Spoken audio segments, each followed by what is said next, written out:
점수라고 받아왔어? 내 인생에 처음 보는 점수야 이거. 야, 너희 오빠는 맨날 100점 맞았고 넌 도대체 누구 닮았니? 애한테 10년을 그렇게 아이한테 상처 줬으면 몇 년 기다려라? 10년 기다려야지. 인생을 계속해서 내가 잘 살아내고 있는 거, 그게 잘 되는 거죠. 무슨 뭐 큰 뭐를 이루어 가서 뭘로 성과를 보여주는 게 아니라 오늘도 이 아이가 잘 살아냈고 내일도 잘 살고 있을 거고, 그렇게 해서 계속 죽는 날까지 계속 잘 살고 있다면 저는 이게 성공이라고 생각을 해요. 안녕하세요. 반갑습니다. 슬기로운 초등생활, 오늘도 우리 구독자님들께 좋은 이야기 그리고 도움될 만한 이야기 전해주시려고요. 귀한 손님을 초대했습니다. 국내외 20만 명 이상의 독자들에게 나처럼 아이를 키우면 절대 안 된다 라고 경종을 울려주셨던 장안의 화제인 책이었죠. 베스트셀러 엄마 반성문의 저자이시자 서울 영문초등학교 교장선생님이신 이유남 선생님을 모셨습니다. 선생님 안녕하세요. 반갑습니다. 네, 소개 부탁드리겠습니다. 네, 사랑합니다. 저는 금방 소개를 받은 서울 영문초등학교 교장이고 숭실사이버대에서 코칭학과 교수, 그리고 여러분이 잘 알고 있는 엄마 반성문의 저자입니다. 예. 벌써 7년이 됐다고 들었어요. 네, 맞아요. 네. 벌써 7년 됐어요. 네. 책의 얘기가 나와서 말인데, 네, 이번에 개정판, 원래 책은 어떤 책이었고 개정판은 또 어떤 책인지 소개 좀 자세하게 부탁드리겠습니다. 네. 저희 아이들 때문에 제가 엄청나게 마음고생을 하고 또 아이들 때문에 공부를 하고 아이들 때문에 깨닫게 된 사실, 저처럼 반성문 쓰지 않았으면 좋겠다 이런 생각으로 썼던 책이 바로 엄마 반성문 처음 내놓은 책입니다. 개정판은 뭐가 들어갔냐, 사실 저희 딸 때문에 그 많은 것들을 제가 생각하게 됐는데 저희 딸이 지금은 결혼을 해서 아이를 낳았습니다. 그리고 그 딸이 저에게 어렸을 적부터 생각했던, 그리고 결혼을 해서 자기가 알게 된 엄마의 역할이라던가, 어렸을 적에 우리 엄마는 어떤 엄마였나, 그리고 자기가 무엇이 힘들었나, 왜 자기가 학교를 그만뒀고 또 학교를 그만둔 뒤에 엄마하고 어떤 갈등을 겪고 어떻게 회복이 되었나, 그리고 자기가 이제 엄마가 되어보니 자기는 또 어떤 엄마인가, 이런 것을 아주 리얼하게 썼어요. 그래서 사실 그 편지를 읽고 제가 엄마 반성문을 통해서 참 많이 반성을 했다라고 생각을 했는데 전혀 아니었어요. 진짜 편지 읽고 제가 대성통곡을 하고 울었고, 그 이야기만 하면서 사실 지금도 눈물이 나오려고 해요. 저희 딸이 이제 쓴 편지를 수록을 했습니다. 그래서 엄마와 딸이 같이 쓴 책이 되죠. 의미 있는 책입니다, 사실. 솔직한 치부를 드러내면서까지 간절함이 있으셨잖아요. 그렇죠. 독자들을 향한. 네. 가장 간절한 마음 어떤 것이었을까요? 일단 저 같은 부모님들이 너무 많다는 사실. 그러니까 보통 제 이야기를 들으면, 또 제 강의를 들으면 사람들이 저렇게나?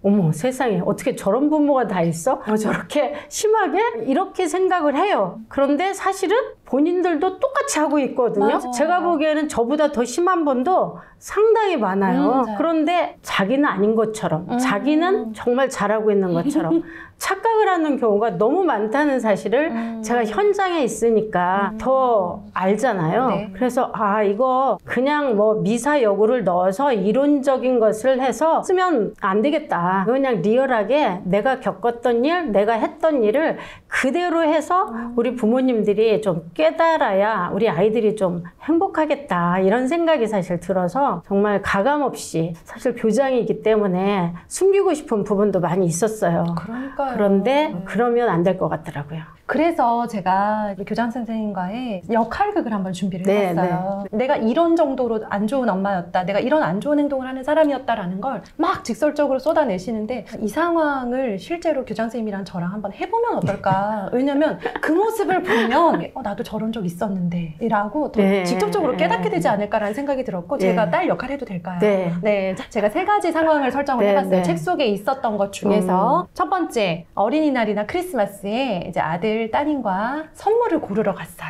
자, 그러면 딸이 보통 엄마 나 뭐 사야 될지 잘 모르겠어. 이게 이뻐, 이게 이뻐. 뭐 이렇게 이제 좀 네. 시간을 끌죠. 네. 그럴 때 우리 어머님 어떻게 하셨을까요? 야, 시간 없어. 빨리빨리 골라, 빨리. 아유, 엄마 지금 바쁜데 지금 너희 데리고 너희 위해서 나온 거야. 그러니까 얼른 골라, 빨리. 자, 두 번째. 자, 엄마 나 받아쓰기 50점 받았어요. 이거 점수라고 받아왔어? 내 인생에 처음 보는 점수야, 이거. 야, 너희 오빠는 맨날 100점 맞았고, 넌 도대체 누구 닮았니? 야, 그렇게 연습을 시켰는데, 이거 받고 지금 집에 오고 싶어? 그리고 밥이 넘어가? 우리 친정식구들은 공부 못한 사람 한 명도 없었어. 너 도대체 누구 닮았니? 자, 세 번째. 이거는 학원.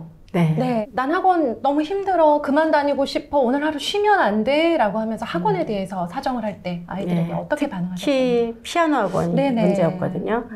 야, 나는 피아노 언제 구경한 줄 알아? 초등학교 들어갔을 때 강당에 있는 피아노 구경했어. 엄마는 너무 어려워서 피아노 구경도 제대로 못했어. 너희는 엄마를 잘 만나서 지금 피아노 구경만 하는 게 아니라 지금 배우고 가서 치는 거지. 너희 피아노는 초등학교 졸업하는 2월 18일까지 쳐, 잔소리 말고. 그 모든 상황에서 아이의 어떤 생각이나 의지는 관심사가 아니었던 그렇죠. 거죠. 근데 이제 기본은 사랑이었잖아요. 그렇죠. 내 아들과 딸이 어떤 사람으로 성장했으면 좋겠다라는 부모의 어떤 모든 부모들이 다 그런 기대와 욕심이 있잖아요. 교장선생님은 어떤 아, 저희 교사들의 가장 큰 장점이면서 단점이 뭐냐? 내가 가르친 아이 중에 제일 잘한 아이가 기준이에요. 그쵸.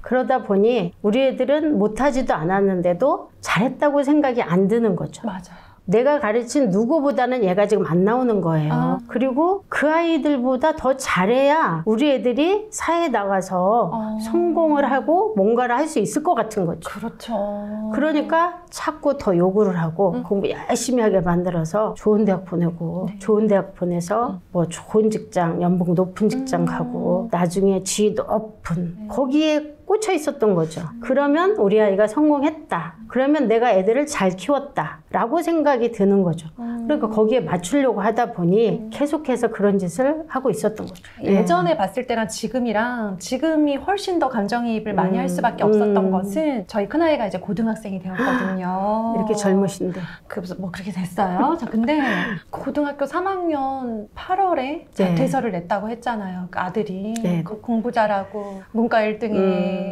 임원까지 하던 아들이 저는 상상만 해도 너무 끔찍하더라고요. 그 즈음의 이야기를 잠깐 해주실 수 있으세요? 책에 쓴 것처럼 어느 날 학원 갔다가 10시 넘어서 왔는데 엄마 저 할 말 있다고 제가 아니 저녁 늦게 뭐 할 말이 뭐 있어 그랬더니 저희 아들이 엄마 저 할 말 길어요 좀 앉아 보시라고요. 네. 네가 지금 할 말을 길게 할 때가 아니야. 너 지금 들어가 인강도 들어야 되고 학원 숙제 학교 숙제 할 게 얼마나 우리 말 길게 하는 건 대학 가서 하고 얼른 말해 빨리 엄마 바빠. 그리고 저는 아이가 엄마 할 말 있어요 했을 때 아이의 얼굴을 딱 봐줘야 되는데 저 제 할 일 하고 있었어요. 뭐 했을까요? 제가 늦게 온 아들 배고플까 봐 간식 준비했어요.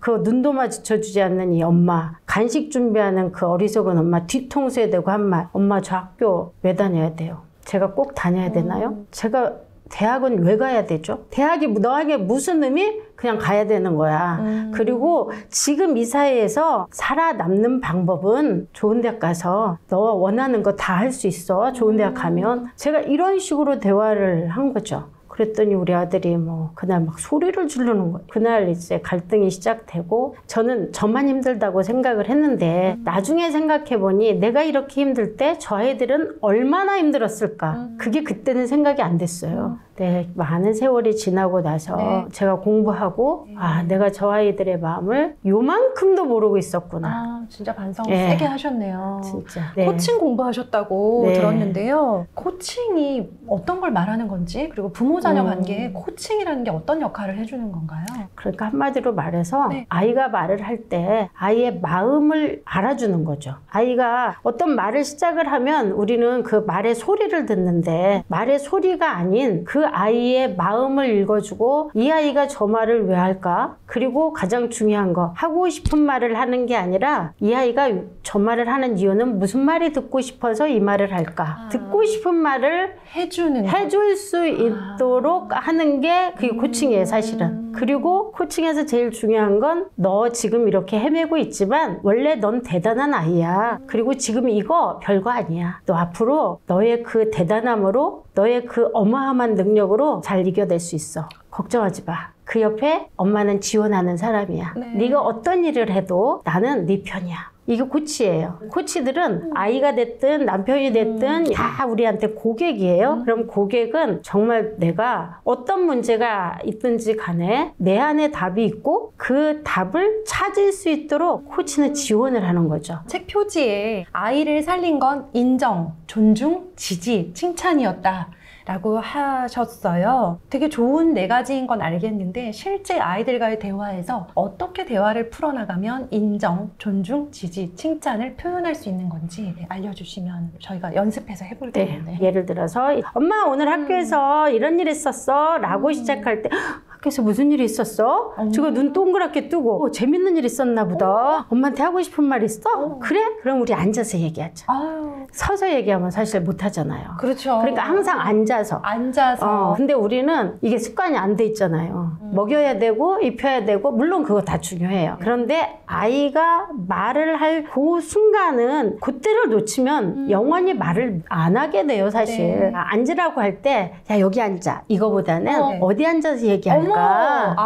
이거 물어봐줘야죠. 그러면 소파에 앉아서 하고 싶은 애도 있을 거고 식탁에 앉아서 하고 싶은 애도 있을 거고 방바닥에 앉아서 하고 싶은 애도 있을 거예요. 아이가 앉고 나면 그 다음에 제가 아이가 말하기 좋은 데를 앉아주는 거죠. 소파 아이 옆에 앉아줘야 될 거고 그리고 식탁에 앉았을 때는 어디가 좋겠어요? 기역자나 마주보게 앉아야 되죠. 근데 저희가 코칭을 할 때는 마주보는 것보다는 이렇게 기역자로 앉으라고 하거든요. 그리고 방바닥에 앉았을 때는 아이가 좀 편하게 소파에 기대거나 이렇게 앉을 수 있도록 해주고 앉는 것부터가 배려가 돼야 된다는 거죠. 앉는 자세, 눈 마주치기, 그리고 그 친구가 무슨 발표했어? 적절한 질문이 있어야 되죠. 그렇죠. 자, 그 다음에 아이가 말을 했을 때 그때 친구들 반응 어땠어? 친구들이 막 박수 쳐줬지. 선생님은 어떻게 했어? 선생님이 막 칭찬해줬어. 그래?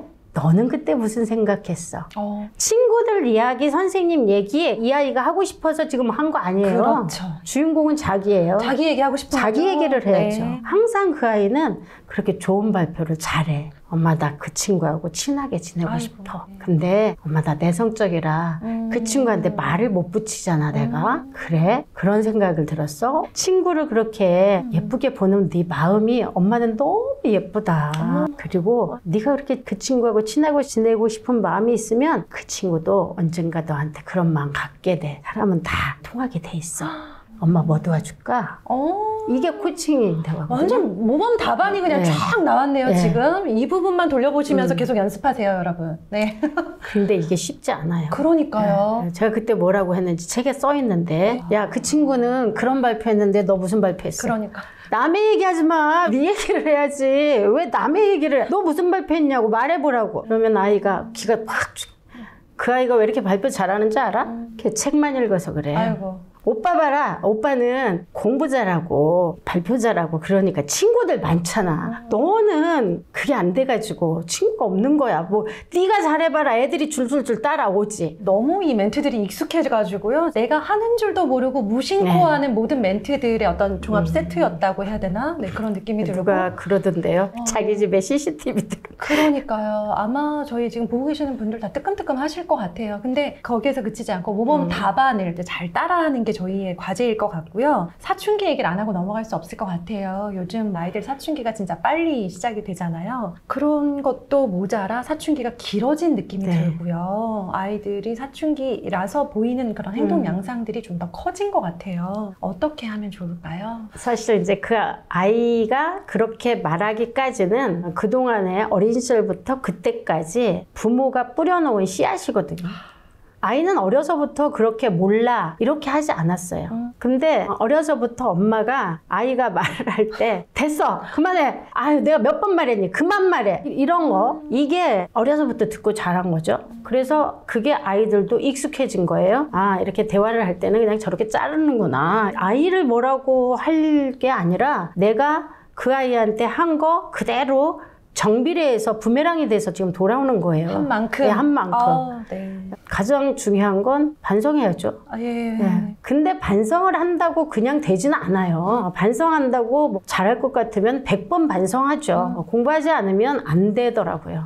저도 나름 교대에서 교육학 시간 얼마나 많은 걸 제가 배웠겠어요. 네. 그런데 그 배운 것들이 제가 올 A를 맞고 A+를 맞았을지언정 애들 가르칠 때는 그게 하나도 적용이 안 됐단 말이에요. 그러면 계속해서 재학습을 해야 되거든요. 지금 영상을 보는 것도 일종의 학습인데 공부를 해야 내가 뭘 잘못했는지를 알아야 이걸 바꿀 수 있는데 대부분이 뭘 잘못했는지를 몰라요. 그래서 저는 가장 중요한 건 일단 공부를 하시라는 얘기고 그다음에 둘째는 좀 부모님들께서 기다리셔야 돼요. 아이가 문 콱 닫고 들어가서 몰라 됐어 라고 할 때 일이 안 나와? 이거 하시면 전쟁이 이제 계속 되는 거예요. 네. 그럴 때는 아 제가 말하기 싫은가 보다. 그리고 아이가 이제 좀 풀려가지고 나왔을 때 그 얘기를 해줘야 돼요. 아까 네가 문을 콱 닫고 들어가는데 엄마가 마음이 좀 아팠어. 엄마 속상했어. 이걸 아이 메시지로 얘기를 하고 네가 이렇게 말할 때 대답을 해주면 좋겠어. 짧게라도. 이렇게 해서 아이한테 자세한 것을 요청을 해야 되죠. 그리고 아이가 뭔가를 조금이라도 말을 했을 때 어떻게 해야 돼요? 칭찬해줘야 되죠. 너 이렇게 말해주니까 엄마가 너무 고마워. 아빠 너무 행복해. 이거를 말로 표현을 자꾸 해줘야 돼요. 고맙고 행복하다고 얘기하는데 애들이 말 안 할까요? 애한테 10년을 그렇게 아이한테 상처 줬으면 몇 년 기다려라? 10년 기다려야죠. 그 마음이 되어야 되는데 강의 듣고 내가 가서 조금 이제 해봤어. 했는데 애가 안 돼. 그러면 다들 우리 애는 안 된대. 우리 애는 안 된대. 제가 그래서 그 얘기 하거든요. 사기꾼하고 똑같다. 조금 투자해서 많은 것을 바라는 거잖아요. 10년 기다리겠다? 그러면 10년까지 안 가더라고요. 우리 엄마의 마음, 우리 아빠의 마음이 무엇인지를 알면요. 애들은 그 마음을 금방 받아들여서 많이 바뀌더라고요. 개정판이다 보니까 네, 그래서 개정판이 뭐가 달라졌나라는 그런 질문도 많이 받으실 텐데 제가 가장 인상적이었던 게 이제 따님의 편지 중에서 엄마 사실 저 아직도 힘들어요. 그 7년 동안 따님과 아드님은 이제 근황이 너무 궁금합니다. 어떻게 살고 있나요? 저는 여전히 우리 아이들과 갈등 중이고 여전히 저는 공부 중이고 여전히 고민 중이에요. 근데 제가 보니까 이것은 죽을 때까지예요. 자녀를 키우는 거 이거는 관계의 연속인데 제가 공부를 해서 많이 관계가 회복됐다고 해서 어마어마하게 뭐가 뭐 크게 이루어지고 그건 절대 아닙니다. 다만 지금은 옛날처럼 문 닫아놓고 뭐 이러고 있는 게 아니라 이제는 갈등의 상황이 되면 엄마 나 그거 속상했어 힘들었어 그거 가지고 다시 얘기하고 다시 풀고 이렇게 되는 거죠. 남매가 동시 고시 패스를 해가지고 왔었잖아요. 나중에 그렇죠. 이제 이렇게 말하면 막 어마어마한 고시인 줄 알았는데 검정고시예요. 검정고시. 고등학교 졸업 검정고시. 수능을 찍고 와서 그 수능을 찍고 왔다고 말했을 때 저는 너무 기특했어요. 왜? 다른 사람 같으면 뭐 말도 안 되는 얘기지만 수능을 보고 왔잖아요. 근데 그 찍고 온 실력으로 저희 아들이 3개의 대학을 합격했고 딸은 2개의 대학을 합격했어요. 일단 대학을 합격을 했으니까 안심이 되잖아요. 이제 잘 다니겠지. 아 천만의 말씀. 제과제빵학과 갔단 말이에요. 욕심이 끝이 없는 거예요. 제가 안 내려놔죠. 그래서 세계적인 이제 제빵사 되겠다. 막 이런 꿈을 갖고 있었는데 그 대학을 딱 다니더니 2달 만에 저한테 와서 엄마 그거는 취미로 해야 될 일이지 전공할 일 아니에요. 아이고. 근데 그때 뭐라고 그랬을까요, 제가? 아, 그런 생각이 들었어? 그럴 수 있지. 그리고 그 다음에 사회복지학과 또 들어갔어요. 네. 모 대학에. 그러더니 어느 날 갔다 오더니 저한테 엄마, 나하고 수준이 안 맞아. 제가 속으로 네 수준 지금 말이 아닌데. 그러니까 이 말을 해주고 싶었지만. 마음의 소리가 너무 들리네요. 그렇지만 제가 또 살아있으면 되지 뭐. 그래.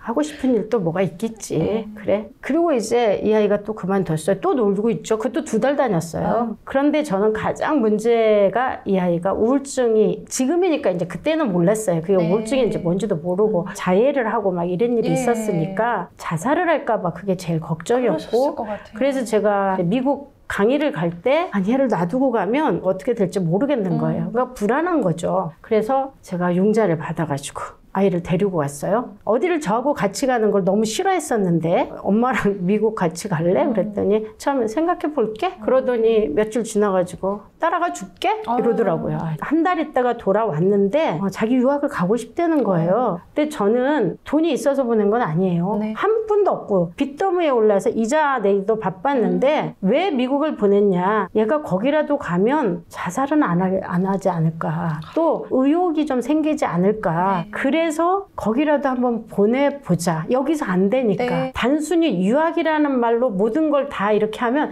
제가 굉장히 마음이 아프더라고요. 저는 우리 아이를 살리기 위해서 보낸 거예요. 그게 뭐 돈이 있어서 공부를 하려고 간 게 아니라 거기 가면 이 아이가 좀 살 수 있을까? 네. 라는 생각이 들어서 네. 정말 고민 끝에 그 아이를 또 마침 가겠다고 하니까 그래서 보냈는데 그래도 잘 졸업을 하고 왔죠. 네. 졸업을 하고 돌아오면서 저희 딸이 그 얘기를 했어요. 엄마 나 한국 가기가 무서워. 영어가 아직도 안 된대. 속으로 그러면 영어를 열심히 하고 오지. 이렇게 말하고 싶었지만 제가 뭐라고 했냐. 네. 너는 거기 공부하러 간 거 아니었어. 너 살려고 간 거였어. 네. 4년 동안 살아서 거기에 또 졸업까지 했으면 이거는 대단한 거야. 영어 그까짓 것, 야, 그거 못해도 상관없어.